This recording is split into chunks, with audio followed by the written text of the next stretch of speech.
شو يعني استعمال اللغة الإيجابية بالحكي مع حالنا؟ الحوار الإيجابي مع الذات، هذا موضوع حلقتنا اليوم. يومكم سعيد، يا رب تكونوا بخير. وخلونا نبلش.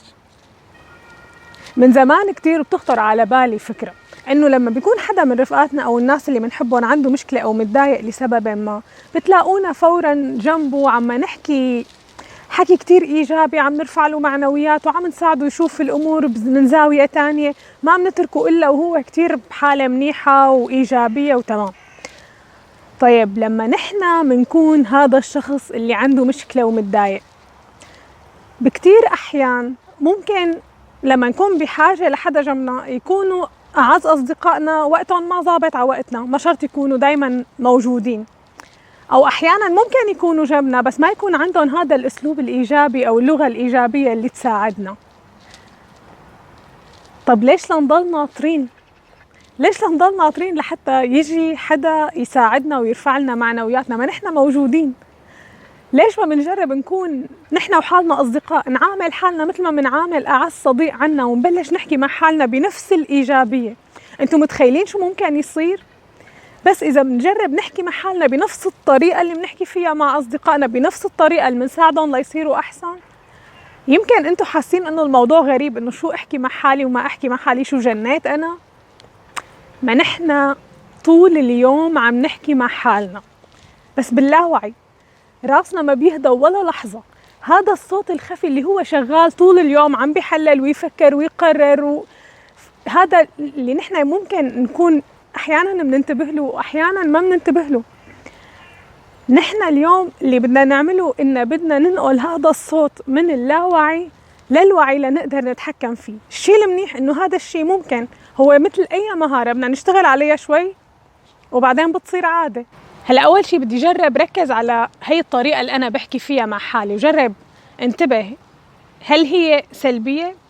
إذا كانت سلبية فبدي بلش انتبه شو هو نوع السلبية. هل أنا من الناس اللي بيضلوا عم يتأففوا يلوموا ما عجبهم شيء؟ هل أنا من الناس اللي بيركز على الجانب السلبي من الأشياء وبيتجاهل الجانب الإيجابي تماماً؟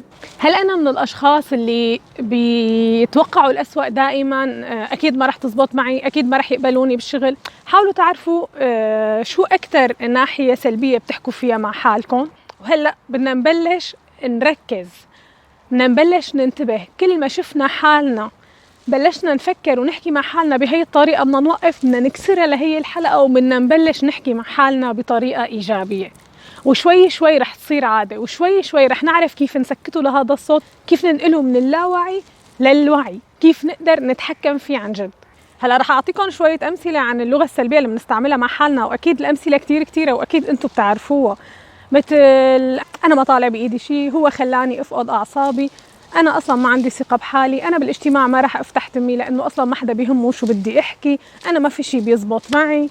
وهيك لازم نركز كتير منيح على اللغة اللي بنستعملها مع حالنا، وكل ما شفنا حالنا عم نحكي بلغة سلبية نحاول نقلبها للغة إيجابية، لكلمات إيجابية، مثل أنا قوي وبقدر أتجاوز هذا الظرف، الوضع صعب بس أكيد رح أتعلم منه شيء ورح أطلع منه أقوى، أنا ماني زعلان لأنه ما زبطت معي، أنا كتير فخور بحالي إنه كان عندي الشجاعة إني حاول، أنا بالاجتماع رح أحكي شيء لأنه عندي شيء بدي شاركه مع العالم وعندي شيء مهم بدي أقوله، أنا بحب حالي مثل ما أنا ورح أشتغل دايماً لطور حالي، ما مشي الحال اليوم بيمشي بكرة، المهم إني أنا رح ضل حاول.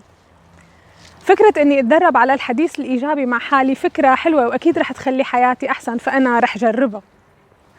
وهيك هلا آخر شيء لازم كتير كتير ننتبه، عن جد لازم ننتبه على الطريقة اللي بنحكي فيها مع حالنا، لأن كتير بتأثر على الطريقة اللي بنشوف فيها حالنا واللي بنشوف فيها العالم، بتأثر على ثقتنا بنفسنا، بتأثر على نجاحنا أو فشلنا.